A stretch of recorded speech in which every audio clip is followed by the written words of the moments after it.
नमस्कार दोस्तों। आज के वीडियो में हमेशा की तरह दो कहानियां हैं।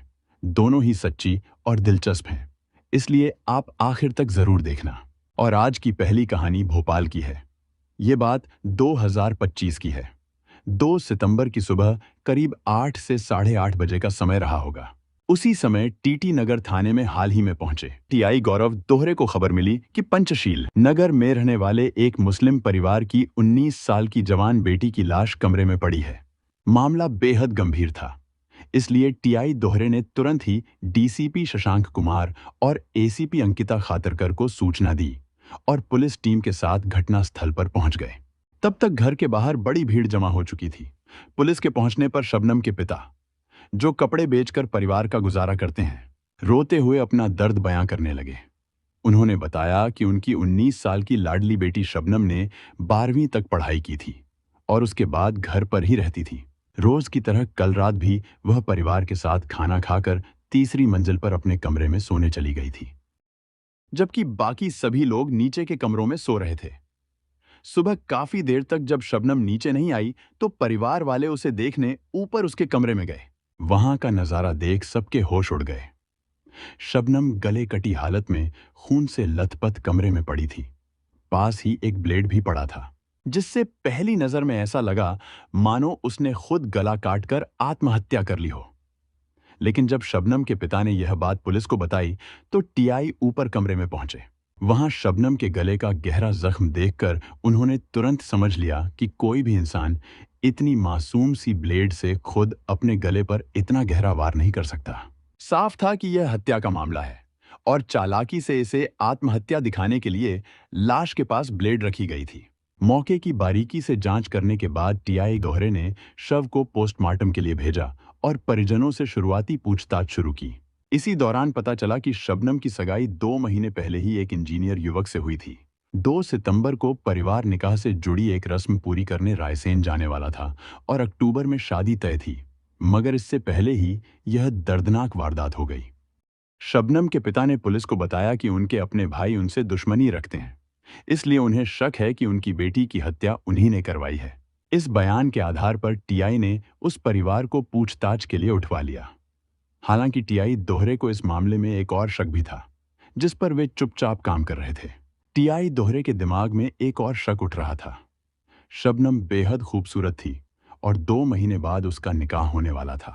ऐसे में कहीं ऐसा तो नहीं कि किसी नाकाम और दिलजले आशिक ने ही इस खौफनाक वारदात को अंजाम दिया हो। इस शक को पुख्ता करने के लिए उन्होंने अपने मुखबिरों को सक्रिय कर दिया। इसी बीच शॉर्ट पोस्टमार्टम रिपोर्ट आ गई, जिसमें साफ लिखा था कि शबनम का गला किसी धारदार हथियार से काटा गया है। अब साफ हो गया था कि यह मामला आत्महत्या का नहीं, बल्कि हत्या का है।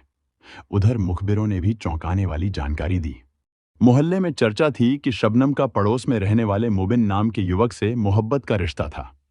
पुलिस ने शबनम और मुबिन दोनों के मोबाइल की डिटेल खंगाली।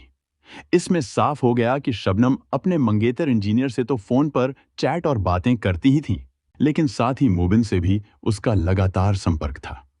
वारदात वाली रात भी दोनों के बीच बातचीत हुई थी। फोन की चैटिंग से बड़ा राज सामने आया। मुबिन इस रिश्ते के खिलाफ था और वह नहीं चाहता था कि शबनम किसी और से निकाह करे। वह लगातार उस पर सगाई तोड़ने का दबाव डाल रहा था। सबसे चौंकाने वाली बात यह थी कि शबनम भी उसे तसल्ली देती रहती थी कि वह इंजीनियर मंगेतर से रिश्ता तोड़कर उसी से निकाह करेगी। इस चैटिंग से टीआई समझ गए कि मामला किस पटरी से होकर गुजरा होगा। इसलिए घटना के 22 घंटे बीतने से पहले ही उन्होंने मुबीन को उठाकर उसके साथ सख्ती से पूछताछ की, जिससे बहुत देर तक खुद को निर्दोष बताने की कोशिश करने के बाद उसने शबनम की हत्या की बात स्वीकार करते हुए पूरी कहानी सुना दी। टीटी नगर थाना इलाके के पंचशील नगर में रहने वाले मध्यम वर्गीय परिवार में जन्मी शबनम अपनी खूबसूरती के कारण किशोर उम्र में ही मोहल्ले भर में चर्चा का विषय बन चुकी थी। पड़ोस में रहने वाला उसका हमउम्र युवक मुबिन भी उन लड़कों में से था जो शबनम को चाहते थे। फर्क बस इतना था कि मुबिन बाकी लड़कों से कहीं ज्यादा चालाक और शातिर था। उसे अंदाजा था कि जैसे जैसे शबनम समझदार होती जाएगी, उसे अपने करीब लाना आसान नहीं होगा। शबनम के 16वें साल में कदम रखते ही मुबिन उसके आसपास लगातार घूमने लगा। धीरे धीरे मुबिन ने शबनम को बड़े बड़े वादों और सपनों के जाल में फंसाना शुरू किया। कुछ ही समय में उसने उसके साथ अकेले मिलने के मौके तलाशने भी शुरू कर दिए। दरअसल शबनम अपने घर के सबसे ऊपर वाले कमरे में अकेली सोती थी, जिसे पड़ोस के मकान की छत से आसानी से पहुंचा जा सकता था। यह बात मोबिन को पता चलते ही उसने एक रात पड़ोस की छत से चुपचाप शबनम के कमरे में दाखिल होने का रास्ता निकाल लिया। इस घटना के बाद अगले 2-4 दिन तक शबनम खाना भी ठीक से नहीं खा पाई। वह लगातार यह सोचती रही कि अगर किसी ने मोबिन को आधी रात उसके कमरे में आते देखा और यह खबर उसके पिता या भाइयों तक पहुंच गई तो कयामत आ सकती है। एक बार मोबिन अकेले में शबनम से मिलने में सफल हो गया, तो उसने बार बार मिलने की कोशिश शुरू कर दी। शबनम डर के कारण कई बार मना करती रही, लेकिन जब मोबिन ने जोर देना शुरू किया, तो आखिरकार उसने उसे केवल एक बार और मिलने की अनुमति दे दी। हरी झंडी मिलने के बाद मोबिन उसी रात फिर पड़ोस की छत से चुपचाप शबनम के कमरे में दाखिल हो गया और उससे मिला। धीरे धीरे हालात ऐसे हो गए कि मोबिन अक्सर रात में सबके सो जाने के बाद शबनम से मिलने उसके घर में दाखिल होने लगा। इस लगातार मिलने जुलने के बाद दोनों के बीच गहरी नजदीकी बन गई और उन्होंने आपस में निकाह करने का फैसला कर लिया। लेकिन दूसरी तरफ जैसे जैसे उम्र बढ़ रही थी, शबनम की खूबसूरती और भी निखर रही थी। इसी वजह से कई रिश्तेदार और परिवार के लोग उसे अपने बेटे की पत्नी बनाने की ख्वाहिश रखने लगे थे। शबनम बड़ी हो गई तो उसके पिता भी उसकी शादी के लिए रिश्ता तलाशने लगे। इसी दौरान उनके सामने एक ऐसा रिश्ता आया जिसकी उन्होंने कल्पना भी नहीं की थी। उनके ही एक परिचित परिवार ने अपने इंजीनियर बेटे के लिए शबनम का हाथ मांगा। खुशी खुशी शबनम के पिता इस रिश्ते के लिए सहमत हो गए। जून में दोनों की सगाई कर दी गई और अक्टूबर में शादी तय हो गई। इसके बाद शबनम के घर में भी शादी की तैयारियां शुरू हो गईं। जब मोबिन के कानों तक यह खबर पहुंची कि उसकी 8 साल पुरानी मोहब्बत अब किसी और की होने वाली है, तो जैसे उसकी दुनिया ही उजड़ गई। जिस लड़की के साथ वह जिंदगी के ख्वाब देखता था, जिस लड़की पर उसने अपना सब कुछ लुटा दिया था, वही अब किसी और की दुल्हन बनने वाली थी। शादी की खबर मिलते ही वह पागल हो गया। वह किसी भी कीमत पर शबनम को खोना नहीं चाहता था, इसलिए उसने शबनम से मुलाकात की और उसे वे वादे याद दिलाए जिनमें उसने हमेशा मोबिन की बनी रहने की कसम खाई थी। फिर उसने शबनम से यह रिश्ता तोड़कर उसके साथ शादी करने को कहा। मोबिन की बात सुनकर शबनम ने कहा, अभी तो केवल सगाई हुई है, जिसे तोड़ा भी जा सकता है, इसलिए डरने की कोई जरूरत नहीं है। मैं मौका देखकर इस रिश्ते को मना कर दूंगी, फिर हमारा निकाह कोई रोक नहीं पाएगा। मोबिन ने शबनम की बातों पर भरोसा कर लिया। इसके बाद उनका प्यार पहले की तरह चलने लगा और नई नई कहानियां लिखता रहा। लेकिन सच्चाई कुछ और थी। शबनम अपने होने वाले इंजीनियर मंगेतर से रिश्ता तय होने से बेहद खुश थी। उसे लगता था कि मैकेनिक का काम करने वाले मोबिन की पत्नी बनने से बेहतर है कि वह एक इंजीनियर की पत्नी बने, जहां पैसा भी है और इज्जत भी। शबनम ने मोबिन को बस यही कहकर भरोसा दिलाया कि वह सगाई तोड़ देगी, लेकिन असल में वह अपने होने वाले मंगेतर के साथ फोन पर बातें कर भविष्य के सपने बुन रही थी। शबनम के कई रिश्तेदार विदेश में रहते थे, इसलिए वह भी शादी के बाद विदेश में बसना चाहती थी और इसी के हिसाब से योजना बनाने लगी थी। मोबिन के लिए हर दिन मुश्किल बनता जा रहा था, क्योंकि अक्टूबर में शबनम की शादी तय हो गई थी। उसे पता था कि जैसे जैसे तारीख करीब आएगी, शबनम के लिए रिश्ता तोड़ना और मुश्किल होगा। इसलिए वह एक भी दिन बर्बाद किए बिना लगातार शबनम से रिश्ता तोड़ने की बात कह रहा था। वहीं शबनम उसे बार बार आजकल करते हुए बस दिलासा देती जा रही थी। इसी बीच शबनम अपने होने वाले शौहर से देर रात तक फोन पर बातें करने लगी थी। इसलिए वह नहीं चाहती थी कि मोबिन पहले की तरह उससे रात में मिलने आए या आधी रात को कॉल करे। धीरे धीरे वह उससे मिलने में कतराने लगी। दूसरी तरफ अक्सर रात में शबनम का फोन बिजी मिलने से मोबिन को शक होने लगा कि शायद शबनम आधी रात में अपने होने वाले शौहर से ही बातें कर रही है।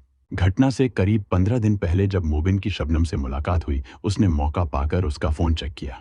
वहीं उसने देखा कि शबनम अपने होने वाले शौहर के साथ निकाह के बाद विदेश में बसने की योजना बना रही है। वहीं दूसरी तरफ मोबिन को बस यह भरोसा दिला रही थी कि वह निकाह उसके साथ ही करेगी। साफ था कि शबनम मोबिन को झूठ बोल रही थी और जो सच कह रही थी वह उसके होने वाले शौहर के साथ थी। यह जानकर मोबिन बुरी तरह उखड़ गया। उसने शबनम को अल्टीमेटम दिया कि 2 सितंबर को होने वाली निकाह की रस्म से पहले वह यह रिश्ता तोड़ दे, वरना बाद में कुछ नहीं होगा। शबनम ने उसे ऐसा करने का वादा कर लिया, लेकिन धीरे धीरे सितंबर का महीना आ गया। एक दिन ऐसा भी आया जब शबनम का परिवार निकाह की रस्म निभाने रायसेन जाने वाला था। तब तक शबनम ने रिश्ता नहीं तोड़ा था। मोबिन समझ गया कि शबनम ने उसे धोखा दिया है। उसने सोचा कि अगर शबनम मेरी नहीं बनी तो किसी और की भी नहीं बनेगी। इसी सोच के साथ उसने शबनम को मारने का फैसला कर लिया। 1 और 2 सितंबर की दरमियानी रात मोबिन पड़ोस की छत से चुपचाप शबनम के कमरे में घुस गया। वहां दोनों के बीच इस बात को लेकर विवाद हुआ कि निकाह तोड़ा जाए या नहीं। गुस्से में मोबिन ने चाकू से शबनम का गला काट दिया और उसकी हत्या कर दी। उसने लाश के पास एक ब्लेड छोड़कर मौके से भागने की कोशिश की, यह सोचकर कि पुलिस इसे आत्महत्या समझकर मामला बंद कर देगी।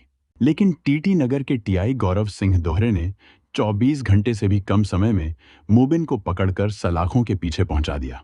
शबनम के परिजनों का कहना है कि गिरफ्तारी के बाद आरोपी द्वारा हमारी बेटी के साथ संबंध होने की बात पूरी तरह झूठ है। असलियत यह है कि वह लंबे समय से हमारी बेटी को परेशान करता आ रहा था। जब हमें उसकी नीयत का अंदाजा हुआ तो हमने बेटी का रिश्ता कहीं और तय कर दिया। इसी बात से खफा होकर उसने रंजिश में उसकी हत्या कर दी। परिजनों ने मांग की है कि आरोपी को सख्त से सख्त सजा मिलनी चाहिए। झूठ और छल की राह पर चलना केवल दूसरों को ही नहीं बल्कि खुद को भी बर्बाद कर देता है। और आज की दूसरी कहानी महाराष्ट्र की है। ये बात 2021 की है। 30 साल का राहुल गोकुल प्रतापे महाराष्ट्र के उस्मानाबाद जिले के घारगांव तालुका पंडारा गांव का रहने वाला था। वह पुणे की एक कंस्ट्रक्शन कंपनी में सिक्योरिटी गार्ड का काम करता था और अपने परिवार के साथ पुणे की मालवाड़ी चाली में किराए के मकान में रहता था। उसके परिवार में माता पिता, भाई भाभी और एक बहन थी। परिवार में सब खुश थे। घर की एक ही चिंता थी, राहुल की शादी। उसकी उम्र बढ़ रही थी, इसलिए उसके माता पिता ने उसके लिए योग्य लड़की ढूंढना शुरू कर दिया था। जब राहुल के माता पिता ने अपने रिश्तेदारों में शादी की बात की तो एक रिश्तेदार ने सोलापुर जिले के बार्शी लहू चौक सुभाष नगर में रहने वाले संतोष काकंडे की बेटी गौरी का नाम बताया। राहुल के परिवार को गौरी पसंद आ गई। गौरी के माँ बाप का देहांत हो चुका था। वह अपने दादा दादी शिवगंगा, अपनी सौतेली माँ मनीषा और सौतेले भाई के साथ रहती थी। माँ बाप न होने की वजह से उसकी देखभाल और शादी ब्याह की सारी जिम्मेदारी उसके परिवार और रिश्तेदार ही निभा रहे थे। लड़का लड़की की पसंद और मुंह दिखाई की रस्म पूरी होने के बाद 28 अप्रैल 2017 को रिश्तेदारों में और परिवार वालों की मौजूदगी में बालाजी मंदिर में साधारण तरीके से राहुल और गौरी की शादी हो गई। समय अपनी रफ्तार से आगे बढ़ रहा था। परिवार में किसी तरह का झगड़ा या तनाव नहीं था। सब लोग मिलजुल कर अपना काम करते थे। जिस किराए के मकान में वे रहते थे वहां के लोग भी शुरू में उनसे अच्छे से पेश आते थे। पूरा परिवार मिलजुल कर रहता था। घर का किराया भरने से लेकर बाकी खर्च तक की जिम्मेदारी राहुल और गौरी पर ही थी। उनके बीच कभी कोई विवाद नहीं हुआ। शादी के 4 साल कब बीत गए उन्हें पता ही नहीं चला। लेकिन साल 2021 राहुल और गौरी के लिए अच्छा साबित नहीं हुआ। उनके खुशहाल जीवन में एक ऐसा तूफान आया जिसने उनकी जिंदगी को पूरी तरह हिला दिया। 5 मई 2021 को गौरी 15 दिन के लिए अपनी मौसेरी बहन के घर घूमने गई थी। लेकिन जब वह वहां से लौटी तो उसका स्वभाव बदल चुका था। अब वह पहले जैसी सीधी सादी गौरी नहीं रही बल्कि स्मार्ट और तेज तर्रार बन गई थी। घर लौटने के बाद उसका एक नया शौक सामने आया, मोबाइल। वह अपना ज्यादातर समय मोबाइल पर ही बिताने लगी। घर के कामों में उसका मन नहीं लगता था। यहां तक कि मोबाइल में बिजी रहते हुए वह खाने पीने की परवाह भी नहीं करती थी। धीरे धीरे घर का माहौल खराब होने लगा। राहुल अपनी ड्यूटी पर शाम को जाता और अगले दिन सुबह लौटता था। कभी सुबह जाता तो शाम को रात 8 बजे घर लौटता। इस दौरान गौरी अपना सारा समय मोबाइल पर बिताती रहती थी। शुरू में परिवार वालों को लगा कि शायद गौरी अपने पति के साथ ही मोबाइल पर बात करती है, लेकिन धीरे धीरे शक बढ़ने लगा। राहुल की बहन ने राहुल से बातें करके स्थिति का पता लगाने की कोशिश की। राहुल ने कहा, मैं जब ड्यूटी पर रहता हूं तो फिर मुझे किसी से बात करने का मौका कहाँ मिलता है। बहन ने कहा, भाभी तो अक्सर रात भर मोबाइल फोन से चिपकी रहती हैं, पता नहीं क्या क्या बातें करती हैं। अगर वह तुमसे बात नहीं करती हैं तो फिर किससे करती हैं। कई दिनों तक गौरी के बदले हुए व्यवहार और बहन की बातों को देखकर राहुल को शक होने लगा। उसे धीरे धीरे सब कुछ समझ में आने लगा। 7 जून 2021 की रात जब राहुल अपनी नाइट ड्यूटी पर गया, उसने गौरी से सच्चाई जानने की कोशिश की। रात 1 बजे से लेकर 4 बजे के बीच उसने कई बार गौरी को फोन लगाया, लेकिन हर बार फोन व्यस्त था। इसका कारण यह था कि गौरी ने राहुल के फोन को ब्लैक लिस्ट कर दिया था। राहुल को इस बात पर गुस्सा आया, लेकिन उसने अपने गुस्से को काबू में रखा। 8 जून 2021 को राहुल अपनी ड्यूटी से जल्दी घर लौटा। उसने देखा कि गौरी बिस्तर पर चादर के नीचे लेटी हुई थी। अचानक उसने चादर खींची और देखा कि गौरी का फोन उसके कान के पास था। राहुल ने फोन उठाया और कान से लगाया तो उस तरफ से किसी पुरुष की आवाज आ रही थी। जब उसने पूछने की कोशिश की कि कौन बोल रहा है, तो फोन कट गया। फिर जब राहुल ने दोबारा फोन लगाया तो पता चला कि फोन बंद था। इस घटना से राहुल बहुत नाराज हुआ और उसने गौरी को समझाने और सवाल करने की कोशिश की। वह आदमी कौन था जिससे तुम बातें कर रही थी? कई बार पूछने पर जब गौरी ने अपना मुंह नहीं खोला तो राहुल का गुस्सा 7वें आसमान पर पहुंच गया। राहुल अपने आप को नहीं संभाल सका और गौरी को कई थप्पड़ मार दिए। मामला और बिगड़ने से बचाने के लिए घर वालों ने राहुल को समझा बुझाकर शांति बनाए रखी। उस दिन राहुल शांत हो गया, लेकिन उसके मन में अब भी बेचैनी थी। उसने गौरी के मायके वालों को फोन करके सारी बातें बताईं और कहा कि गौरी किसी के साथ संबंध रख रही है और इस बारे में वह कुछ नहीं बता रही। राहुल ने कहा कि अच्छा होगा कि आप लोग ही गौरी से बात करें। अगले ही दिन राहुल गौरी को बस से उसके मायके ले जाने के लिए निकला। रास्ते में उसने गौरी का फोन उठाया और उसके व्हाट्सएप मैसेज देखने लगा। वहां उसे कई चौंकाने वाले मैसेज मिले। मैसेज अनजान नंबर से आए थे और सभी लव मैसेज थे। राहुल ने जब उस नंबर को ट्रू कॉलर ऐप पर चेक किया तो वह पूरी तरह दंग रह गया। ये सारे मैसेज गणेश नाम के व्यक्ति ने भेजे थे। उसमें कुछ मैसेज तो ऐसे थे जो काफी अश्लील थे। अब उसे यकीन हो गया कि गौरी भरोसे लायक नहीं है, यानी उसका गणेश से गहरा संबंध है। उस समय तो वह पत्नी की बेवफाई से खून का घूंट पीकर रह गया था, लेकिन ससुराल पहुंचने के बाद उसका गुस्सा गौरी पर फूट पड़ा था। उसने गणेश और गौरी के सारे मैसेज उसके मायके वालों के सामने रख दिए और उस पर गणेश को लेकर दबाव डाला, लेकिन गौरी गणेश को लेकर टस से मस नहीं हुई।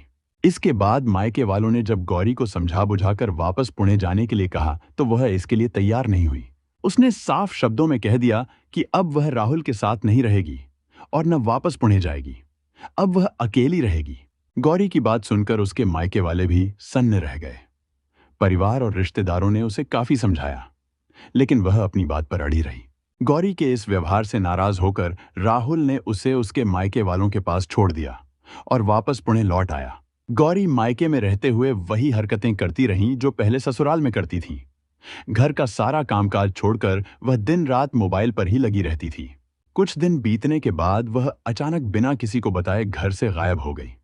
तब घर वाले बहुत घबरा गए। अपने रिश्तेदारों और जान पहचान वालों के यहाँ तलाश करने के बाद घर वालों ने वारसी पुलिस स्टेशन जाकर गौरी की गुमशुदगी की शिकायत दर्ज करवाई। शिकायत दर्ज कराने के 15 दिन बाद गौरी खुद ही अपने घर लौट आई। उसने घर वालों को विश्वास दिलाया कि वह अपनी एक सहेली के घर पर थी। 21 जुलाई 2021 को गौरी के घर वालों के बुलाने पर राहुल उसके मायके गया। घर वालों ने गौरी को समझाया और राहुल को बताया कि अब गौरी के व्यवहार में बदलाव आ गया है। इसके बाद गौरी पुणे अपने घर लौटने के लिए तैयार हुई, लेकिन जैसे ही वह पुणे लौटी, पता चला कि गौरी का स्वभाव अब भी वैसा का वैसा ही था। राहुल गौरी के परिवार और घरवालों के दबाव में आकर उसके साथ रहने के लिए तैयार तो हो गया, लेकिन अपने मन की स्थिति से समझौता नहीं कर पा रहा था। वह न ठीक से काम कर पा रहा था और न सही से खाना पीना कर रहा था, लेकिन इससे गौरी को कोई फर्क नहीं पड़ रहा था। वह मौका पाते ही राहुल से बहस करती और बार बार उस पर अपने मायके लौट जाने का दबाव डालती। राहुल इसके लिए तैयार नहीं था। राहुल दोनों परिवारों की इज्जत बचाने के लिए गौरी को समझाने की पूरी कोशिश करता था, लेकिन गौरी समझने के लिए तैयार नहीं थी। उसका कहना था कि अगर 15 अगस्त 2021 से पहले उसे उसके मायके नहीं भेजा गया तो नतीजा अच्छा नहीं होगा। रोज रोज के झगड़ों से राहुल और उसके परिवार वाले बहुत परेशान हो चुके थे। उन्हें समझ ही नहीं आ रहा था कि अब क्या किया जाए। 17 अगस्त 2021 को हद पार हो गई। उस दिन गौरी ने घर में पूरी तरह हंगामा मचा दिया और दिन भर चलता रहा। राहुल और उसके परिवार ने उसे समझाने की बहुत कोशिश की, लेकिन उसका ड्रामा बंद नहीं हुआ। गौरी ने धमकी दी कि अगर वह उसे मायके नहीं भेजा गया तो वह लड़कों को बुलाकर राहुल की हत्या करवा देगी। इस तरह की धमकी से राहुल का मूड इतना खराब हुआ कि उसने उसी समय गौरी की बुरी तरह पिटाई कर दी। लेकिन गौरी पर इसका कोई फर्क नहीं पड़ा। गौरी ने इतना हंगामा मचा दिया कि पड़ोसियों के होश उड़ गए। वे उसके घर आकर उसे समझाने की कोशिश करने लगे, लेकिन गौरी ने उनकी एक भी नहीं सुनी। उल्टा वह उनके साथ भी बहस करने लगी और कहने लगी कि यह हमारा घर का मामला है, आपका इसमें कोई काम नहीं है। गौरी की इस बात से पड़ोसियों को बहुत गुस्सा आया। उन्होंने मकान मालिक नवनाथ रामदास बोरगे से शिकायत की और उस परिवार पर मकान खाली करने का दबाव डालना शुरू कर दिया। पड़ोसियों की शिकायत पर मकान मालिक बोरगे अपना महीने का किराया लेने राहुल के घर आया, तो यह कहते हुए राहुल और उसके परिवार वालों को मकान खाली करने के लिए कहा कि उनके रोज रोज के झगड़ों से और किराएदारों को काफी तकलीफ हो रही है, इसलिए वह मकान खाली कर दें। मकान मालिक बोरगे की इस बात पर राहुल ने उनसे कहा कि वह थोड़े दिन का उसे समय दें, वह कोई दूसरा मकान मिलते ही उनका मकान खाली कर देगा। मकान मालिक महीने भर का समय देकर चला गया। अभी तक गौरी ही उसके लिए समस्या बनी हुई थी, अब मकान ने उसे और टेंशन दे दी। मगर गौरी को इस बात से क्या लेना देना था, वह तो सिर्फ एक ही रट लगाए बैठी थी कि उसे मायके जाना है तो जाना है। शाम को इसी बात को लेकर गौरी ने फिर से हंगामा शुरू कर दिया था। इस बार राहुल गौरी का हंगामा सुनने को तैयार नहीं था। उसने गौरी के लिए एक सख्त फैसला लिया। उसने गौरी का हाथ पकड़कर कहा कि वह उसे उसके मायके भेज देगा। फिर उसे खींचते हुए घर से बाहर ले गया और कहा कि अब वह सीधे अपने मायके चली जाए। लेकिन ऐसा नहीं हुआ। परिवार वालों ने समझा बुझाकर गौरी को वापस घर ले आए। फिर भी राहुल इस बार गौरी को माफ करने के मूड में नहीं था। उस समय रात के लगभग 8 बजे थे। गौरी और राहुल का झगड़ा जारी था। राहुल घर के एक कमरे में गया और वहां रखे कोयते को लेकर बाहर आया। जब उसके हाथ में कोयते को देखकर घर वाले राहुल के इरादे को समझने की कोशिश कर रहे थे, तब तक राहुल कई वार कर चुका था। इससे गौरी की चीख निकल पड़ी और वह दर्द से तड़पते हुए जमीन पर गिर गई। थोड़ी देर बाद वह शांत हो गई। गौरी की हत्या करने के बाद राहुल बड़े शांत मन से हिजवाड़ी पुलिस थाने पहुंचा। थाना प्रभारी बालकृष्ण सावंत और उनके सहायक जब राहुल को देख रहे थे तो दंग रह गए। उसके कपड़ों और शरीर पर खून के छींटे साफ दिख रहे थे, जो किसी बड़ी घटना की तरफ इशारा कर रहे थे। थाना प्रभारी बालकृष्ण सावंत कुछ पूछते उससे पहले ही राहुल ने जो कुछ बताया, उसे सुनकर उनके पैरों तले जमीन खिसक गई। मामला बहुत गंभीर और चौंकाने वाला था। थाना प्रभारी बालकृष्ण सावंत और उनके सहायकों ने राहुल को तुरंत अपनी हिरासत में ले लिया।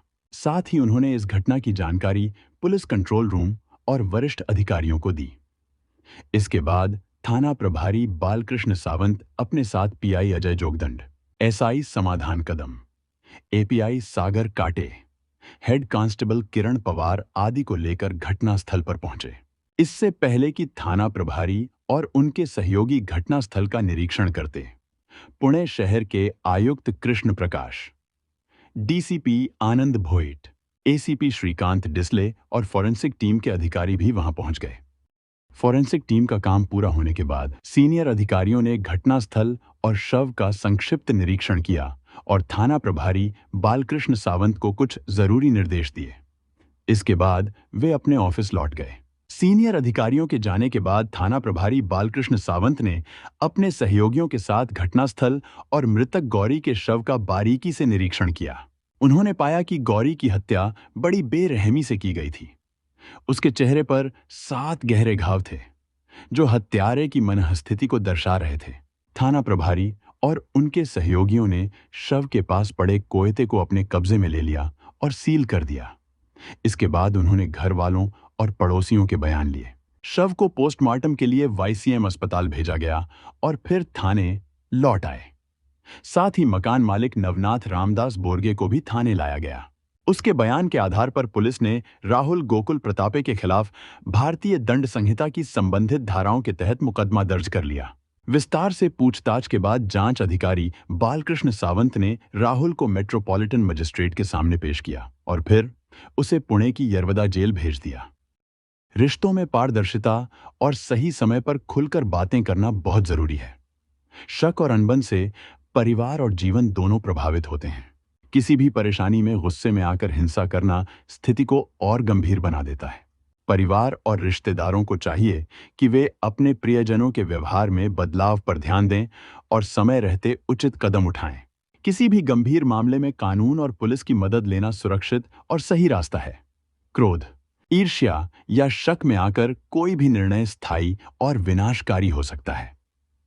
यह कहानी हमें संपर्क, संयम और समझदारी के महत्व का सबक देती है। हमारा उद्देश्य यह है कि लोग इन घटनाओं से सीखें और गलत रास्तों पर चलने से बचें। यह कहानी एक अहम चेतावनी है जो हमें बताती है कि जीवन में सही फैसले लेना कितना जरूरी है। हमें मिलकर एक बेहतर समाज बनाने की कोशिश करनी चाहिए, जहां प्यार और ईमानदारी की अहमियत हो। ऐसी सच्ची घटनाओं और उनसे मिले संदेशों के साथ मैं फिर लौट कर आऊंगा।